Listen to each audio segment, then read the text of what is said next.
voilà salaamaaleykum ñu ngi leen di nuyu di leen siyaar di siyaar mboolem képp koo xam yaa ngi topp suñu site bi di 94 Walfu Sénégal nuyu leen bu baax a baax di leen jaajëfal di wax ne seen analyse de la CAN xam ngeen ko saa su nekk rek dañuy def ay analyse yoo xam ne dañ koy indi ci site bi ngir ànd ko yéen xam ngeen ni Côte d'Ivoire moo aaye CAN bi foofu lay xewee moo tax dëkk ba macha allah lépp a ngay dox gis nañ tamit délégation yi nga xam ni ñu ngi foofu noonu voilà kenn ku ci nekk yaa ngi supporter sa équipe kenn ku ci nekk yaa ngi sol sa maillot dëkk kenn ku nekk yaa ngi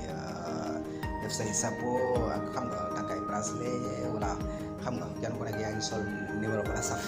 voilà kenn ku nekk daal yaa ngi supporter sa équipe kan Abidjan ma ngay jax xam nga Abidjan moom daa yàgg a jax voilà foo dem ci zone yooyu yëpp rek voilà parce que am nañ ay gan maanaam ñu naan am nañ ay gan moo aaye kan Coupe d'Afrique bi foofu lay amee seen analyse de la CAN ñu leen koy defal fii ci 94 Walfu Sénégal voilà gis ngeen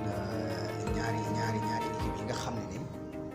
ñoo war a daje ñaari équipe yi nga xam ne ñoo war a daje gis nga ko mooy seen groupe voilà groupe Gambien yi voilà léegi su ko defee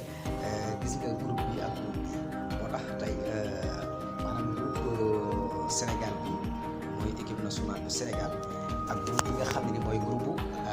Gambien yi voilà ñoom ñaar nag ñaari équipe yi kenn ku nekk am na sa star te ñoom ñaar ñëpp ñaari star yëpp kenn ku ci nekk sa star numéro 10 lay porté voilà xam nga football moom dafa gën a avancé bu baax a baax fi mu toll nii comme li ma leen waxoon rek Gambie jërul xeeb benn équipe jërul xeeb équipe boo xam ne participé na ci CAN bi rek équipe benn bu ci jar a xeeb amul waaye match bi nga xam ne nag adduna yëpp moom la ñuy xaar muy Cameroun Sénégal moom match bi lay doon soog la voilà parce que tamit kuréel yi yeeg voilà yu bëree bëri activités yu bëri ñu ngi ciy wax voilà beneen bi ci des tamit moo di bu leen fàtte ne tamit journaliste yu bëree bëri ñoo leen wetti Côte d'Ivoire xam naa ne aceke moom dinañ leen sàppi xam ngeen aceke nag ko moytu ko rek aceke daa am lu ñu koy booleel leen gars yi nanga bu leen dégg aceke rek ñaax bi la rek bi daal attention de voilà kan journaliste yi nga xam ne ni dañuy yëngu ci sport ñu ngi foofu noonu ci Côte d'Ivoire di def seen i reportage